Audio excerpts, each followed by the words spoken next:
He in is your a life. oh my God! I was just about to start singing. Good thing that I stopped myself because it's Hump Day, and because it's Hump Day, you know who it is. It's the man, the myth, the legend, the Pathfinder of the Road to Ruta, the Gandalf of Gold, the Sultan of Silver, the Bitcoin Baron himself, the Sage of Cryptos, the one and only man who wears his heart on his sleeve and spaghetti sauce stains on his tie. Bix Weir. How are you, sir? I'm good. We missed you last week, and we I know that know. every 6 months it's mating season for the It is. silverback. It So is. I've made it with at least a dozen last week. At least a dozen on my last count. It was very doesn't what, tiring. doesn't what is the question? I'm not going to go into that. I'm not going to go into that. I'm not going into my gorilla lifestyle. So I will leave it at that. They dropped me off at the Bronx Zoo, and the rest is all history, as they say. And gave me a bunch of banana flavored Viagra's, and I was up to the races. You know, Oh, it was the great. little yellow pill they're known as. It was yes, in the simian kingdom, they're known as the yellow pill. I thought Viagra should be like blueberry flavored because they're blue pill. They should be blueberry flavored. It's beyond me. Why does medicine have to taste crappy? I mean, come on. They should have gummy bear Viagra's. I mean, think about this. If they had gummy bear Viagra's, you don't want them to taste too good. People just pop them like they're M&Ms. That's true. That's true. You'd have all these retirement communities in Florida. The old men will be walking around with erections, and that would be very unsightly, as well as disturbing.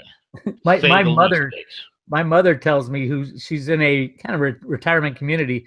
She says her community has the largest outbreak of venereal diseases than anybody else in California. Oh my God! Are you kidding me? I guess you get older, all the safety switches turn off, and it's like, go for it. I talked to a pharmacy buddy of mine who said there are old men that come in there and they'll literally would blow their entire paychecks on buying their fixed incomes and stuff.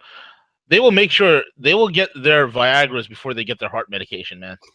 Well, it's kind of scary that they're taking heart medication and Viagra at the same time. It is terrifying, but if you're going to go, that's just the way to go. I agree. I would much prefer to die in my sleep peacefully. But have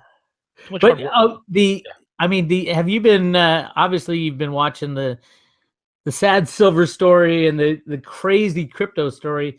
Have you been feeling like anxious and kind of out of sorts lately? Yeah. Everybody I talk to has, and it's I don't think it's necessarily the crazy markets or their crazy government. I think I'm on the path, the cliff high path of there are strange energies coming from space, and it is affecting us. Are you talking about riding the mental wave of cryptocurrency volatility? Is that what you're talking about? Is that what you just read? You just read that, but I misspelled mental. It should be a T in there. Yeah.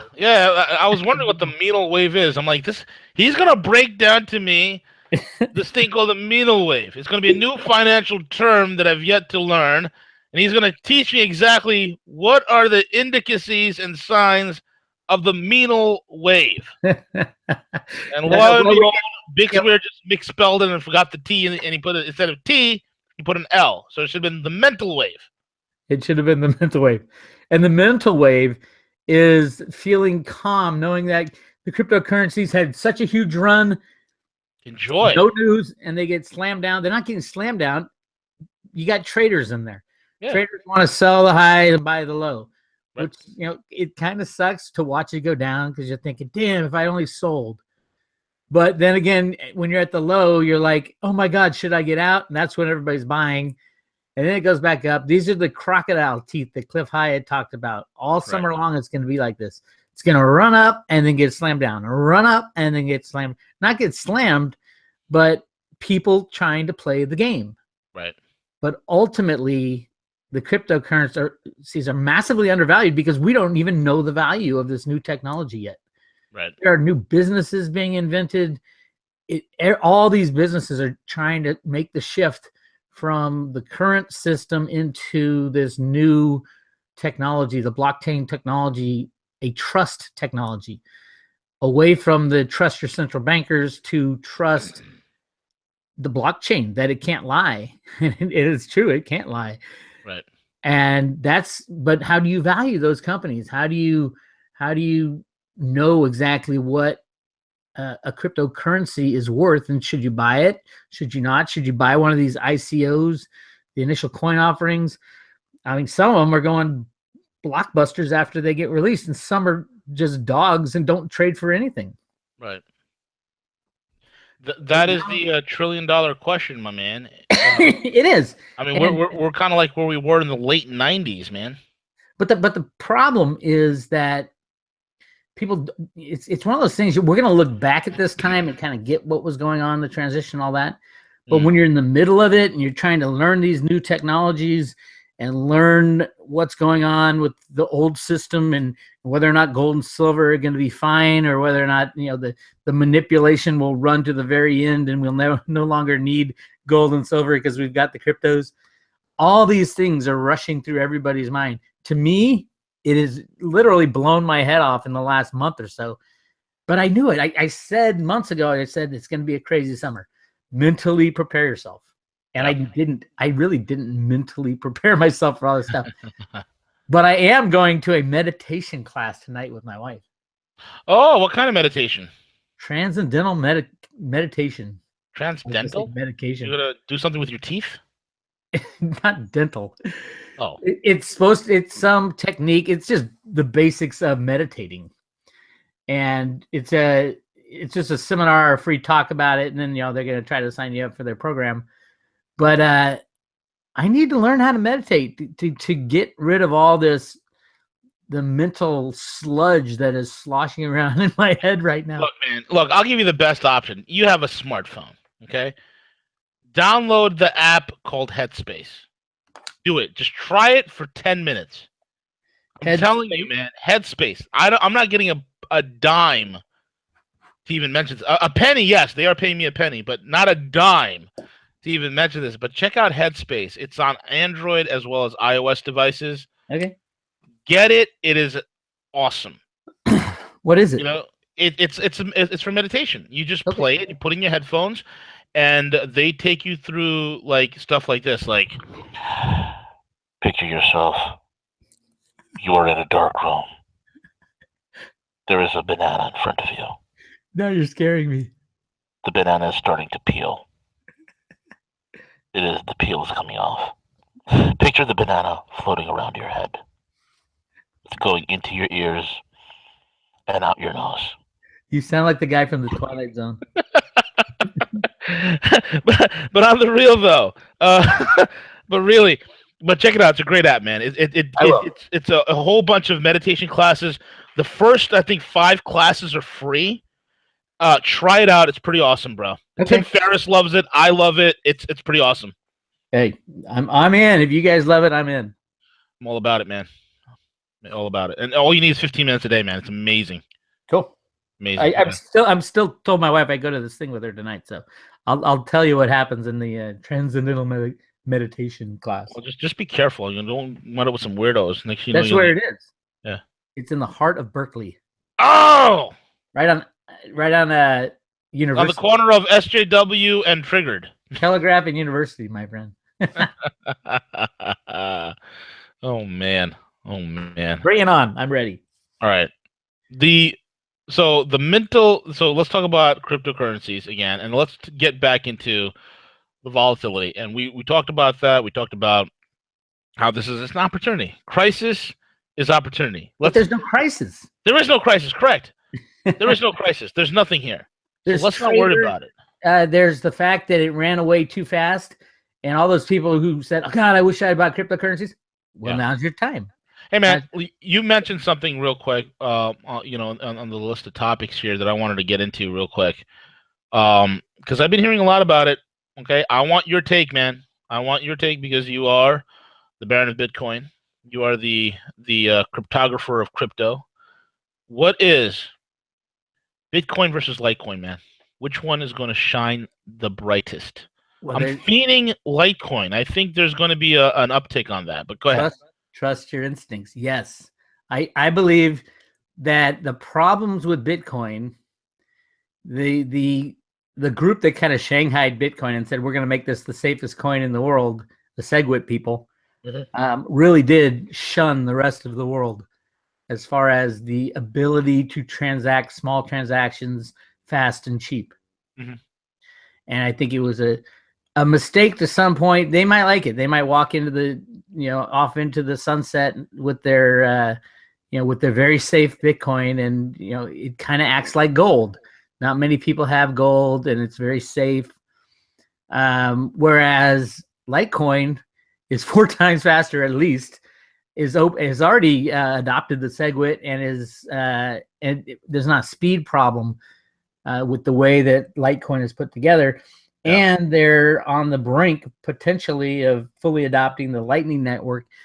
Litecoin is going to be the coin that everybody uses, and it's I believe it's going to be really compatible with Bitcoin, as in the same wallet. They'll kind of merge in a strange way, at least on your wallet, so that you can go somewhere and spend your Bitcoin wallet and use Litecoin, and it does it automatically, that type of thing.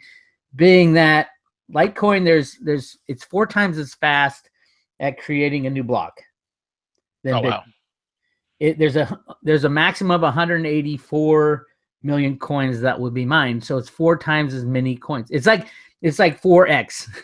It's everything's 4 times. Oh wow. But here's the deal. Right now, Litecoin is trading. You don't hear much about it. It's trading at a 60-to-1 ratio to Bitcoin, which is kind of similar to silver. I think silver is over 70-to-1. Right. Whereas silver has many of the properties and more than Bitcoin, Litecoin has many of the properties and a lot more when it comes to serving 7 billion people on planet Earth than Bitcoin. So right now the ratio is way off. It's at 60-to-1. I see, especially as we're inching into this time in early on August 1st, when the BIP 148 and all that crazy stuff that's going on with Bitcoin happens, Litecoin is going to be there as the solution. So I think a lot of money will, I don't know if it'll flow out of Bitcoin, because I still have Bitcoin at like $10,000 a coin by the end of the year, but Litecoin has a lot more room to go up and a lot more uses for humanity once the banking system crashes. And I think that's going to be the key. When we have a banking crisis, I think people won't turn to Bitcoin because it's too expensive to use in transactions, kind of like gold. They're going to turn to Litecoin. And that's Litecoin right now, what, $30 a coin right now? It's I think it's 40. Yeah. And Bitcoin's 2,500 or so. So right now, if we go, I think the first stop for, and this is going to sound crazy to people, but the first stop for the Bitcoin Litecoin ratio is going to be 4-to-1, because it was designed at 4-to-1, 4 times as fast, things like that. So that would put today, if it was 4-to-1, what would that be? It would be 600, right? $600 a coin, and right now it's $40. So I think huge, and Litecoin's been around kind of since the beginning, since 2011. Yeah. And Charlie Lee just quit his job at Coinbase to solely focus on Litecoin because he sees the same thing coming. And there's a MIT, Litecoin is written on something called the X11 MIT license. Yeah. The MIT has been working a lot on the Lightning Network. I think that comes out of MIT. And as it applies to, I think, as it applies to Litecoin. MIT, what do those guys know? I know. I'm kidding. They just posted on their website. Now, nobody knows if this is fake or not. There's a countdown. There's a countdown calendar to a big announcement they're going to have. And the countdown goes to August 1st, which is the exact same day as the BIP 148 Bitcoin stuff. Huh. And above the countdown calendar, there's the symbol for Litecoin, which is a silver symbol with an L. So everybody's like, "Oh my God, what is going on?" I'm buying Litecoin today. Yeah, I think great potential there. Bitcoin will do well, but it's not going to perform. It's one of those things where when you're picking these cryptocurrencies, you want to pick the one that's going to appreciate the most. Sure. And then put your earnings in something that you want to store value in physical silver, in Bitcoin, things like that, and that are more stable. I think you're going to get the best of both worlds with Litecoin. It's been around a long time. It's going to be stable, and you're going to get the bang from the change in the understanding of what Bitcoin is turning into. Interesting. So if my take that Bitcoin will be 10,000 by the end of the year, I said that into last year. I think Litecoin could very easily follow it with the 4-to-1 relationship, which would put it at $2,500 by the end of the year. And right now it's at 40. Oh man, I know, but it's such the early days of crypto, understanding the relationship between cryptocurrencies and understanding valuations, and people are throwing money at crazy ICOs, companies that will never even come to fruition, and they're throwing their money at it. And then there's companies that they're throwing their money at that will be just home runs, absolutely home runs. Yeah, that's why I'm working on my banana coin, man. All global trade of bananas will be done using the banana coin, or gorilla coin. I haven't quite figured it out yet. Well, pick up a little bit of echo from you, V, somewhere. All right, what I'm going to do is I'm going to log back out and come back in. Farewell, V. Good. I can talk about the new Road to Ruta coin that I'm having made right now. I found the dies from the old Mulligan Mint. The coin is being made. It's being made in a collector's version, so it's ultra high resolution. Each coin is numbered on the coin, on the side of the coin. It's gonna be really cool, and they won't be available to the public except for if you join the Road to Ruta, the private road, or renew. So it'll have a limited circulation as well. So that's a 1 ounce coin, right? It's a 1 ounce silver coin. It has a picture of Ruta on the front, going through kind of like a Grand Canyon. There's a little cave on the right side. Oh man, I'll buy one off you, please. That's awesome. Oh, you get a free one. I'm going to send a free one to CJ. Yay. You get one too. And I love you. You better show me some love. I'll show you. Don't you worry. And then somebody was saying, you should attach a crypto to it.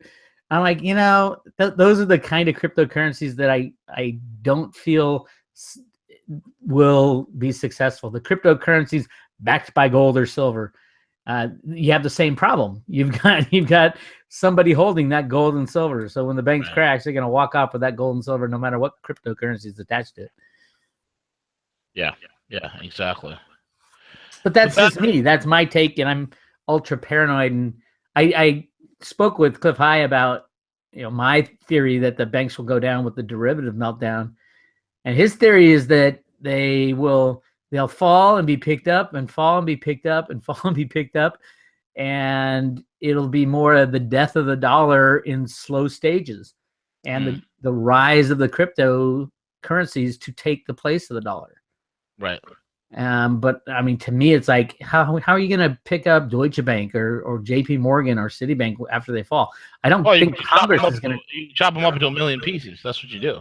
Well, yeah, but I don't think Congress is going to go for a bailout. I don't think the political will is there. So if Congress isn't approving a bailout of these banks, where's it all going to come from?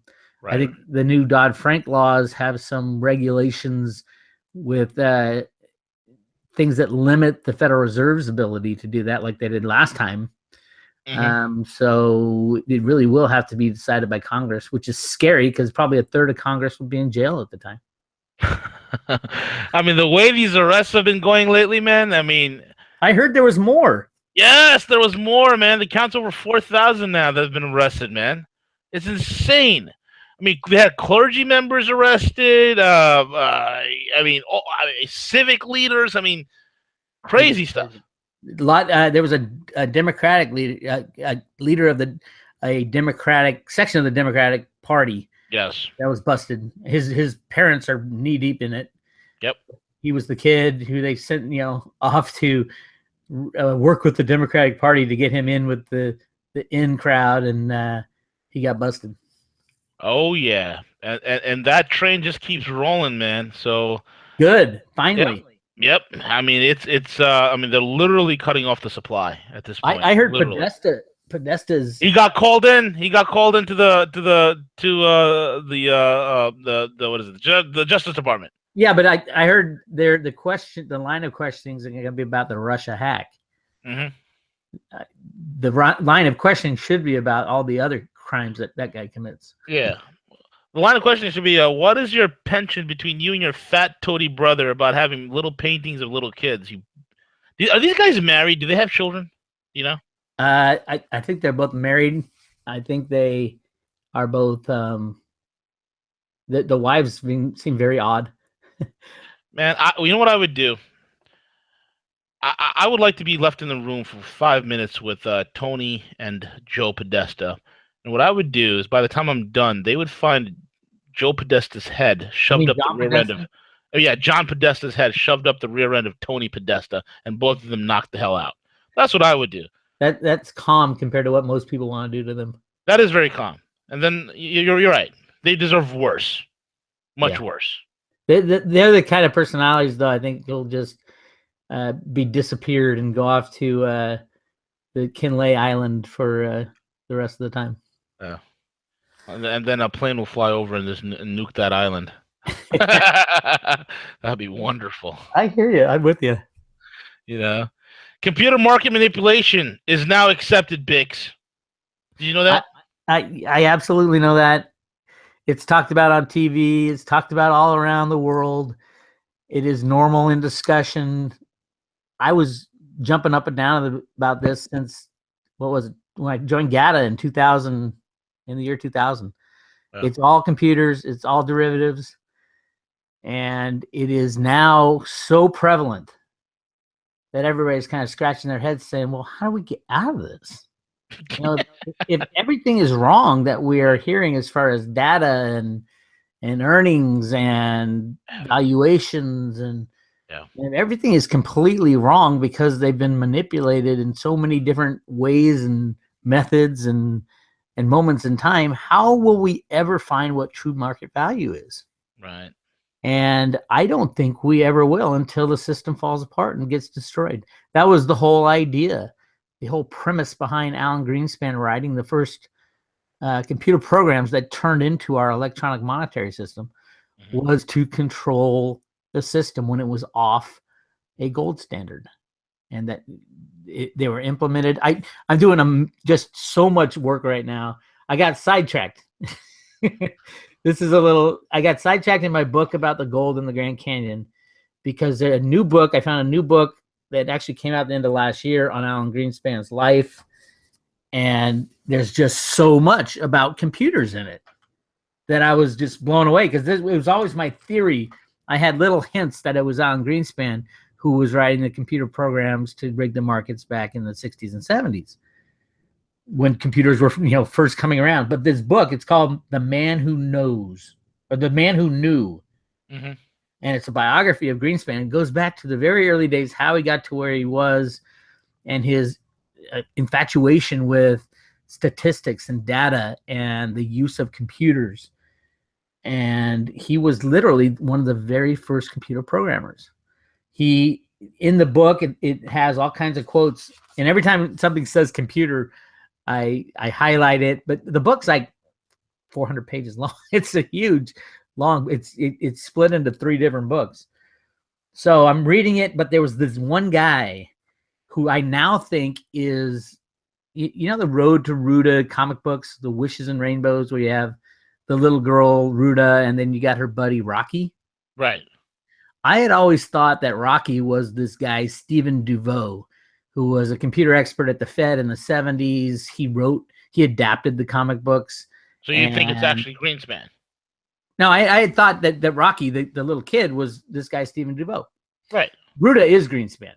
Okay. I have proven that 1,000,000 times. But this guy, Rocky, I always thought was Stephen Duveau. He worked for the military intelligence. He was a computer expert, worked for the Fed in in Boston, things like that. Now I'm starting to think it isn't. Now I'm starting to think it's Alan Greenspan's computer expert that he had. They called him a copy boy in the beginning because he was just a kid. He was with the Ayn Rand collective, and he started working at Townsend Greenspan. His name's Lowell Wilbank, Wilkbank, and he ran Greenspan's computers for 20 years. And it's really interesting because I also found out when Greenspan was making tons of money back in the 60s, consulting for everybody and their mother, because he had these computers can spit out the answer to any data question you had. He had a special room made right next to his office. That was his computer room that this guy, Lowell Wilkbank, literally worked day in, day out, loading punch cards, running computer runs, you name it, to the point where there was a complaint lodged against him at S&P, because Greenspan hooked up with S&P because S&P had bigger computers. Yeah. And there are people working in that office who've been there forever. And this little kid was in there working Greenspan's computers. And like 1 week, he logged 96 hours. Yeah. And they said, well, he's getting paid so much because he's an hourly employee and we're salaried employees. Really interesting stuff. But going back, just how many times it is referenced that Greenspan was all about the computer. Even being a pitch man, the only pitch man for Apple besides Steve Jobs was Alan Greenspan. Huh. Wow. And it is amazing to understand that, because nobody knew why Greenspan got put as head of the Fed in 1987. Yeah. Here's the most staunch gold bug in the world, and Reagan puts him as the head of the Federal Reserve. What is going on? And in actuality, he was controlling all markets with his computer programs that he invented and put into place with Arthur Burns, who was his mentor and also the head of the Federal Reserve. So really interesting stuff. Wow. I mean, it all ties back. Deep in it, man. Oh my God. It is so obvious now that Alan Greenspan, and I will get to that point where I can prove that Alan Greenspan was Satoshi Nakamoto. I feel it in my bones. It won't be today. I'm looking for the clues.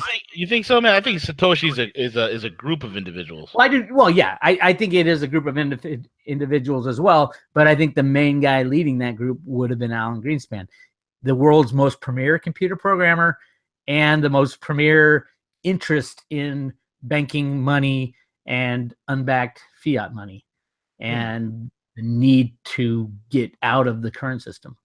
I can give you 100, and Greenspan says, "Oh no, it's nothing. It's just a few computer blips. It's not gold. It's not money." I think he's full of crap. I think he's lying again. He lies about everything. But yeah, I have no doubt that he was involved and probably the main guy. I think that guy Darian Nakamoto is the guy who actually pinned the paper.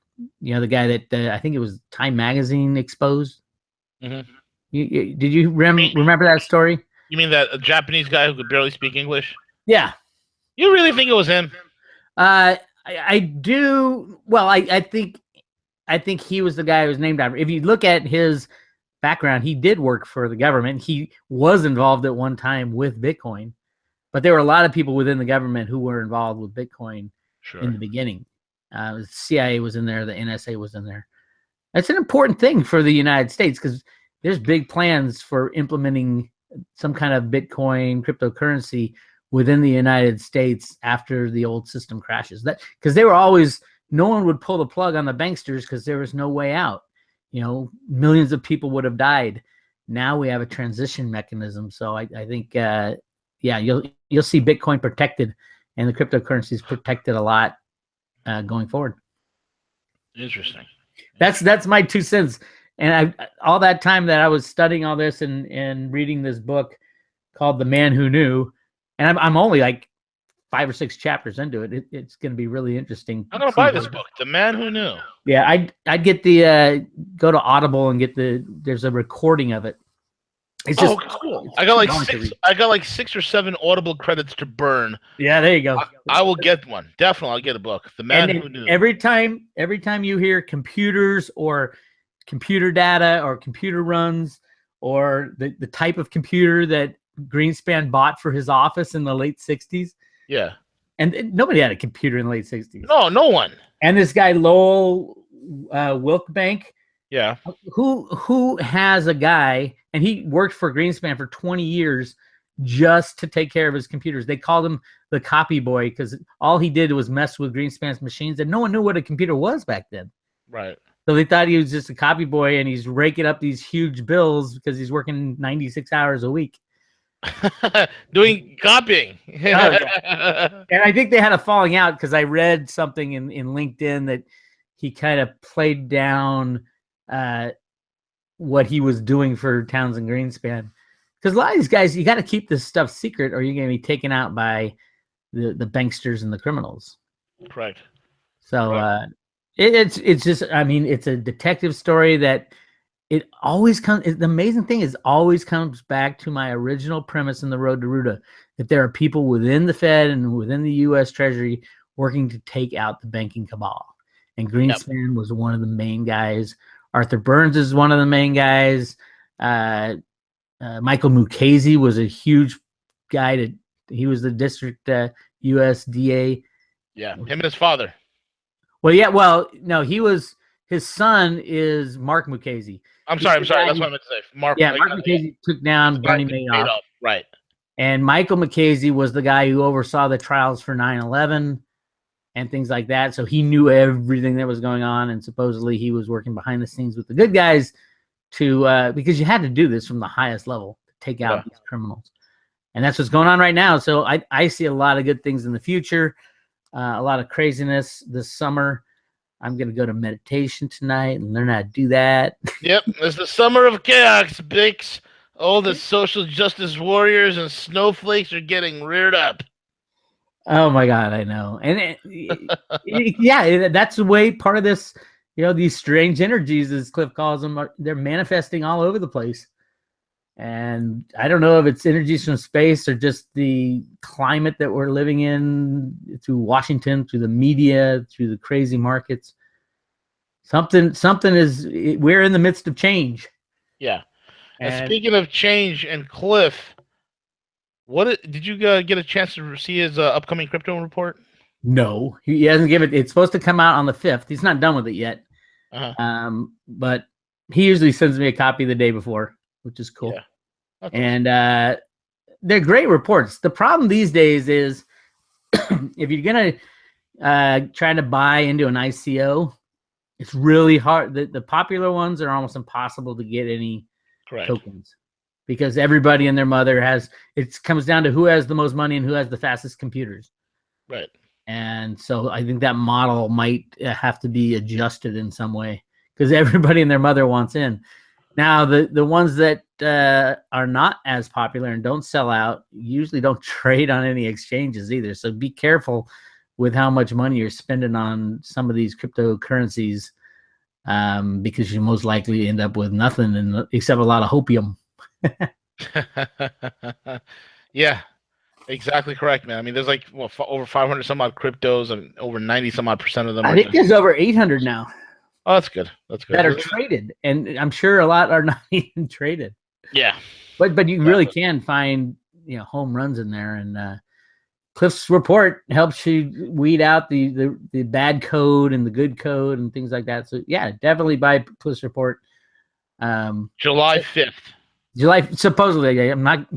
It's not a firm date. So but that's what he's shooting for. And he also said that's probably around where the bottom of the latest crocodile teeth will be. I think the bottom's already in for the cryptos. We had a huge jump up the other day. Ethereum got way oversold. It is an amazing technology. Those who said, "Oh my God, it went up way too fast." No, it's an amazing platform to access the blockchain, and it is an amazing technology, and the price should reflect that. What is the fair market value of that type of technology? Dude, it's limitless. Yeah. And anybody who wants to participate in an ICO has to go buy some Ethereum. I mean, there's a million reasons why Ethereum should be one of the, if not the most valued coins of the tokens or cryptocurrencies or anything like that. Yeah, absolutely. So tell me, my man. Yeah, go. What is this Three Amigos interview that's upcoming? What is that? So Cliff had suggested a while back that myself and him and JSnip4, are you familiar with Joe's site? Who? JSnip4 is a YouTube guy who he's out of Florida. Okay. And he goes over kind of the latest news, and he's really into the web bots and loves it, and he's just hysterical. So he'll talk about kind of similar stuff to what we talk about, but he puts out 3 videos every morning, 2 or 3 videos every morning talking about some item, and it's just the way he does it is so funny. And he's actually a computer a IT guy, so him and Cliff have a lot in common. And then there's me, and so Cliff said, hey, why don't we do an interview with all 3 of us? And so we did it 2-3 weeks ago, and it went over like gangbusters. So we're gonna do it again. And in the meantime, Joe, his big goal with the cryptos was to buy a house, and he bought some Veritasium very early, and then sold it when he got the down payment money. That was his goal, and he met it. He sold it for like $160, $150 a coin, something like that. Nice. I know. And so he made like 90 grand and was able to put a down payment on him, made him kind of internet famous for that. Really good guy, nice guy. And so we're going to have another one of these interviews where we get deeper into these ICOs and the concept of the new monetary system that is developing right now. And this really is the time to make your bets and just sit back. And because this is life-changing stuff. If you pick the right cryptocurrencies, if you get involved early, it's still way early. And then the normal unbacked fiat system that the banksters control starts to crumble, just like it did in 2008. You're going to be very happy that you own cryptocurrencies held out of the system, just like silver and gold. But yeah, and this is the change. And that's what we talk about in these Three Amigos interviews, is how this is not a bubble type situation. This is a death of the dollar situation, if anything. Yeah, absolutely, man. Absolutely. I totally agree with you. With that being said, my man, we've come to the end of the show. Why don't you give out your last comments, as well as how people could follow you and sign up for your subscription service? My last comments are, I'm learning how to deal with all this stress. Oh, man. Dude, why don't you come over to New York? Let me buy you a pizza. Come on. Just get over here. Have some pizza and beer with your old buddy V, and you'll be a lot more. You will be a lot more looser. We will do that. The live interview from either Central Park or Times Square. Either or. I like Central Park. Central Park would be nice. I think Times Square is crazy. Yeah, we can have a little picnic in the park. That'll be great. That'll be great. Hump day at the park with V and Bix. It'll be a picnic side chat. Isn't there a zoo in the park? Yes, there is. We can do it from the zoo. We can hang out with your relatives. How's that? That's right. But they might throw feces at us. That's the only problem. That's all right. It's all good. They're mean. They're mean. You don't want to see these people, especially during the holidays, man. I can't tolerate them. They're just so rude and, it's disgusting. Can't do it. Filthy animals. All right. So, yeah, go to follow my work, go to roadtoruta.com and put your email in and your name, and I'll send you a free book. And then the YouTube channel is where I'm doing a lot of my work these days. And that's Road to Ruta. And it is, I try to get 1 or 2 videos up per day, covering everything from the takedown of the bad guys to the changing out of the system to the conspiracy of Alan Greenspan behind the scenes rigging the markets with computers. So come join us. All good. Absolutely. And you can follow us on roguemoney.net as well as this YouTube channel, Rogue Money. Hit the subscribe button and hit the notification bell so you'll be alerted to when programs like this are posted. And also subscribe to Bix's YouTube channel as well. And with that being said, take it away, CJ.